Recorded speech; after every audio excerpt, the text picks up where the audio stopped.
하나님을 찬양합니다. 오늘 성탄 주일, 이제 우리 예배 마친 다음에 성탄 축하 행사가 있습니다. 기대가 되시죠? 해마다 늘 참 많은 기쁨이 있었고 감사가 있었고, 또 저희가 온 세대가 하나 되어서 정말 성탄의 기쁨을 함께 나누었는데, 올해는 또 어떤 아름다운 모습이 있을까 기대가 무척 됩니다. 우리 성도님들도 그 마음으로, 또 기다리는 마음으로 우리 함께 예배 자리에 참여하십시다. 오늘 우리가 읽은 말씀, 마리아의 찬송, 본문은 마리아의 찬가 또는 찬송이라 부르는 대표적인 본문입니다. 천사 가브리엘에게 수태고지를 받았죠. 그래서 마리아가 한 행동은 바로 그 천사가 수태고지 중에 이야기해 주었던 친족 엘리사벳, 곧 세례 요한을 잉태한 엘리사벳에게 이제 한 걸음에 찾아갑니다. 그리고 그곳에서 성령께서 정말 충만케 하심으로 이 엘리사벳을 통해 자신과 또 아기 예수님에 대해서 이야기를 듣게 되고, 그것들이 모두가 하나님이 행하신 일인 것을 알고 하나님을 찬송합니다. 이것이 바로 오늘 마리아의 찬송입니다. 마리아의 찬송 앞에서 오늘 우리는 성탄절에 어떻게 하나님 앞에 나아가고 또 찬양해야 할까 한번 세 가지 정도로 묵상해 보고자 합니다. 첫 번째는 기뻐하며 찬양합시다. 어떻게 해요? 기뻐하며 찬양합시다. 오늘 46절 7절에 보니까 마리아에게 이르되 내 영혼이 주를 찬양하며 내 마음이 하나님 내 구주를 기뻐하였다라고 말합니다. 오늘 우리의 찬양의 가장 밑바닥에 그 어떤 뿌리에는 기쁨이 있습니다. 여러분, 우리가 이렇게 찬양할 때 기쁨의 찬양이란 어떤 모습을 나타내고 있는가? 여러분, 오늘 보니까 내 영혼으로 내 마음으로 찬양했다라고 마리아가 이야기하고 있습니다. 여러분, 마리아는 처음에 이 수태고지를 받은 다음에 순종했어요. 그 순종의 표현이 뭐였죠? 말씀대로 내게 이루어지리이다. 받아들였어요. 그런데 이 엘리사벳을 만나고 또 하나님께서 행하시는 놀라운 일들 앞에서 마리아는 침묵할 수가 없었어요. 그저 조용히 말씀대로 내게 이루어질 것입니다 라고 고백했지만, 오늘 드디어 하나님이 행하신 그 일들을 경험하고 체험하면서 더 나아가 하나님을 찬송하며 기뻐합니다. 어떻게? 내 영혼으로, 내 마음으로, 우리 모든 것을 다해서 찬양한다는 것이죠. 여러분, 오늘 우리가 드리는 우리 영유치부부터 또 암송, 찬양, 율동 모든 것이 있어요. 그런데 그 중에 우리에게 가장 중요한 게 뭐냐? 기쁨으로 찬양하는 건데, 그 기쁨이 우리의 영혼에 차고 넘치고 우리의 마음에 차고 넘쳐야 한다는 거예요. 할렐루야. 그저 우리가 어떤 공연을 보는 게 아니잖아요. 우리가 오늘 특별히 성탄절 오후에 드리는 이 성탄 축하 행사에는 정말 어쩌면 우리 각자가 이 무대에 다 서야 합니다. 우리가 관객이 아니에요.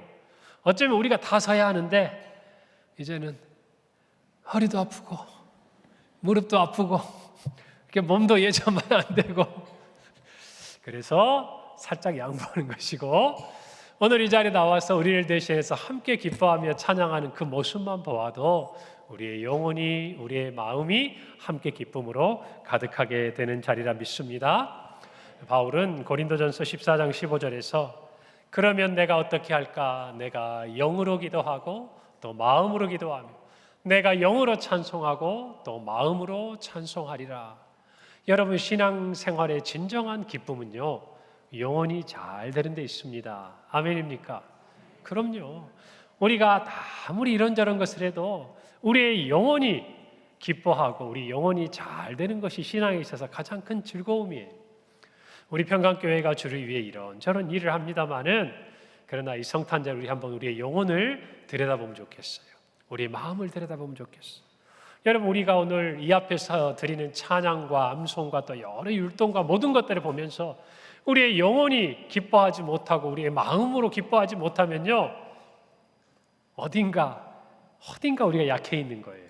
여러분, 우리 모두가 이 성탄 축하 행사를 통해서 우리 모두의 마음에 기쁨의 찬양이 있기를 바랍니다. 그리고 이 자리에 함께하는 분들도 하나님께 드리는 거예요. 그러니까 여러분도 기쁨으로 하세요. 얼굴이 환하게 될 거라고 믿습니다. 여러분, 두 번째입니다. 오늘 우리의 찬양과 모든 하나님께 드리는 영광은 하나님의 능력과 긍휼하심을 찬양하는 거예요. 오늘 49절에서 50절에 보니까 능하신 이가 큰 일을 내게 행하셨으니 그 이름이 거룩하시며 무엇이? 긍휼하심이 두려워하는 자에게 대대로 이른다 그랬어요. 여러분, 우리는 때를 따라 돕는 하나님의 은혜를 우리가 의지하고 나아갈 때 그의 긍휼하심에 기대는 거예요. 할렐루야. 우리가 성탄에 있어서도 하나님 앞에 나아가서 찬양하고 기뻐하는 이 모든 우리의 찬송과 우리의 모습, 그 중에는 하나님이 우리를 긍휼히 여기셨다. 그래서 누구를 보내셨다? 아기 예수님을 보내셨다. 하나님의 그 인자와 긍휼을 우리는 기억해야 한다는 것입니다. 여러분이 긍휼하다라는 헬라어 명사 엘레오스는요, 우리가 잘 아는 히브리어의 헤세드, 인애라는 표현 기억나십니까? 제가 룻에 대해서 설교할 때 말씀드렸는데, 이것은 기본적으로 하나님이 가진 속성이고 또 그렇기 때문에 하나님의 자녀가 가져야 될 마땅한 모습이에요. 그러니까 여러분, 우리가 기억하듯이 룻이 그의 시어머니 나오미를 긍휼히 여긴 것, 그 긍휼함의 뿌리가 어디로부터 왔다 그 말이에요? 하나님으로부터 왔다 그 말이에요. 여러분, 그것을 본받아서 또한 룻과 보아스, 그리고 오늘 우리에게까지 이르는 이 모든 우리의 마음은 하나님의 긍휼하심에서 출발하고 있다는 거예요. 이 성탄도 마찬가지입니다. 하나님이 우리를 긍휼히 여기셨어요. 불쌍히 여기셨어요. 그것이 하나님의 사랑하심이었어요. 우리를 외면하지 않으셨어요. 우리를 내버려 두지 않으셨어요. 자기 아들을 독생자를 아끼지 않으시고 이 땅에 보내주셨어요. 우리는 그 긍휼하심에 감사하며 그 긍휼하심을 오늘 찬양하는 겁니다. 할렐루야. 여러분, 오늘 이 자리가 그런 자리가 될 줄 믿습니다. 여러분, 오늘 마리아는 이렇게 말합니다. 능하신 이가 큰 일을 내가 행하셨다. 내게 행하셨다. 그 긍휼하심이 모두에게 미친다. 그리고 오늘 54절과 55절에 보니까 그 종 이스라엘을 도우사 긍휼히 여겼다. 다시 말하면 그저 이 성탄의 하나님의 이 놀라운 은혜와 능력은 그저 마리아 한 사람에게 임한 차원에서 머무는 것이 아니라는 것입니다. 그 긍휼하심은 온 이스라엘에 미친 이 긍휼하심이 온 세상, 온 인류에게, 하나님의 긍휼하심은 여러분 크고도 깊고도 넓고도 높고도 끝이 없어요. 할렐루야. 온 세상 모든 영혼을 품누시는 거예요. 할렐루야. 오늘 이것을 알고 그 하나님의 긍휼하심을 우리 모두 찬양하기를 바랍니다. 세 번째로 우리 겸손히 찬양합시다. 오늘 48절에 보니까 그의 여종의 비천함을 돌보셨다. 그렇게 고백하고 있습니다.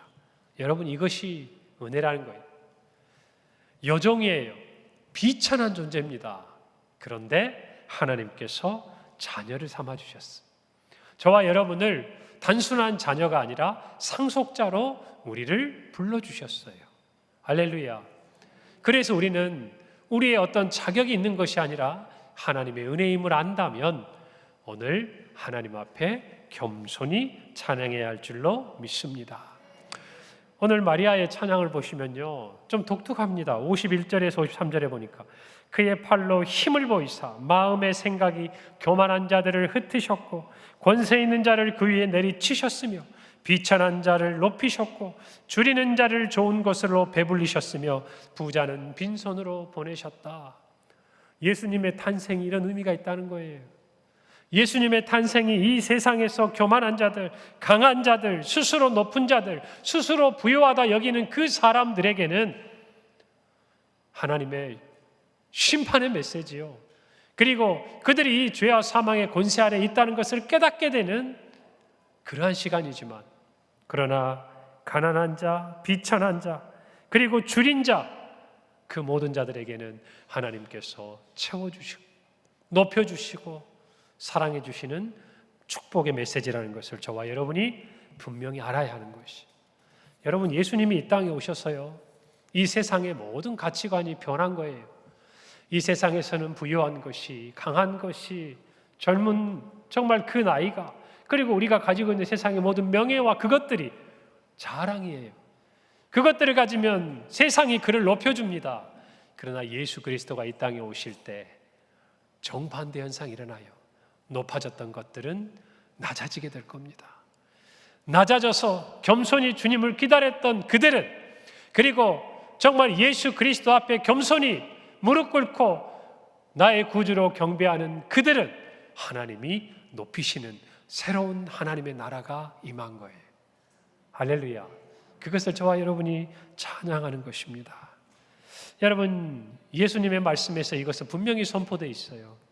마귀의 시험을 이기시고 공생애를 시작하실 때 나사렛 회당에서 예수님이 찾아가 말씀을 읽습니다. 바로 이사야서의 말씀이에요. 누가복음 4장 18절부터 19절인데, 주의 성령이 내게 임하셨으니 이는 가난한 자에게 복음을 전하게 하시려고 내게 기름을 부으사 나를 보내사 포로된 자에게 자유를, 눈먼 자에게 다시 보게 함을 전파하며 눌린 자를 자유케 하고 주의 은혜의 해를 전파하게 하려 하심이라. 여러분, 여기에 예수님께서 스스로 내가 이 땅에 온 이유가 무엇인지를 명확하게 알려주고 계시는 거예요. 가난한 자에게 복음을 전한다. 여러분, 이 땅의 가난함이 그저 이 땅에서 우리가 겪고 있는 이런 가난이 아니라 이 복음으로 말미암아 정말 심령이 가난한 자에게 주시는 그 복, 그리고 이 땅에 실제로 가난한 자에게 이 복음이 좋은 소식이 되고 하늘의 소망을 간직하는 이 일을 위해서 주님이 오셨다는 거예요. 그리고 포로된 자에게 자유를, 눈먼 자가 다시 보고 눌린 자가 자유롭게 하고 주의 은혜의 희년을 이야기하죠. 아무리 이스라엘 백성들이 그들의 기업으로 받은 것들을 또한 다른 사람들에게 팔기도 하고 또 매매도 하고 맡기기도 하고 잃어버리기도 하고 이런 모든 과정이 있었다 할지라도 희년이 되면 어떻게 됩니까? 다 회복이 됩니다. 다 회복이 돼요. 하나님께서 이처럼 자기 백성들을 회복시키겠다 말씀하고 계시는 거예요.